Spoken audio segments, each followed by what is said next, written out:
The moment you say God does not exist, this is a claim, and now the burden of proof is upon you too, जैसे हमारे ऊपर है। और क्यों है मैं बताता हूं, क्यों है ये भी मैं बताता हूं। फिलोसॉफिकली जो क्लेम होता है ना, सिर्फ ये नहीं होता कि इंसान कहे पॉजिटिव क्लेम करे और नेगेटिव क्लेम करे तो बर्डन ऑफ प्रूफ नहीं है। आप मिसाल के तौर पे मैं कहूं कि फुला उस कमरे में कोई नहीं है, मैंने एक नॉलेज का क्लेम किया है, उस कमरे में कोई नहीं है, मैंने एक नॉलेज का क्लेम किया। या तो मैं कहूं मुझे नहीं पता, हो भी सकता है नहीं भी हो सकता है, this is not a claim.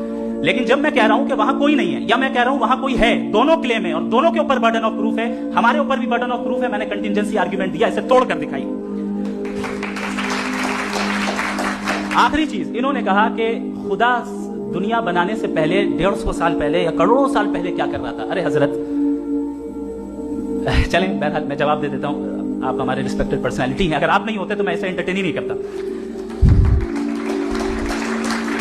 Time, ये 100 साल पहले या 100 साल बाद, पहले बाद में अभी, ये वो अल्फाज है जिनका ताल्लुक टाइम से है। टाइम शुरू ही हुआ है यूनिवर्स की बिगिनिंग के बाद, तो उसके पहले खुदा क्या कर रहा था, सवाल इलॉजिकल है, ये फेलेसी है। यानी आप ये कह रहे हैं कि यूनिवर्स के बनने से पहले खुदा क्या कर रहा था, टाइम के बनने से पहले, पहले का ताल्लुक टाइम से, टाइम उस वक्त था ही नहीं, तो ये सवाल ही इनवैलिड है खुदा के ताल्लुक से।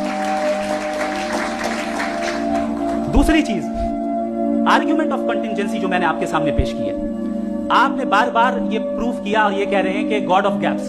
देखिए पहले नहीं मालूम था, साइंस ने कर दिया। सिंपल इसकी मिसाल से मैं समझा देता हूं। जिस गैप्स की आप बात कर रहे हैं ना, साइंस उन गैप्स को जिन चीज के जरिए भी प्रूव करेगा वो कॉन्टिजेंट ही होगा, अब चाहे वो फोर्स हो, मैटर हो या एनर्जी हो। लिहाजा सवाल हमारा उस वक्त भी वैलिड होगा जब तक कि आप नेसेसरी बीइंग पे ना आ जाएं, और इन्फिनिट रिगरस पॉसिबल नहीं है of causes in practical world, तो जाहिर है कहीं रुकना पड़ेगा, जहां रुकेंगे वही खुदा है।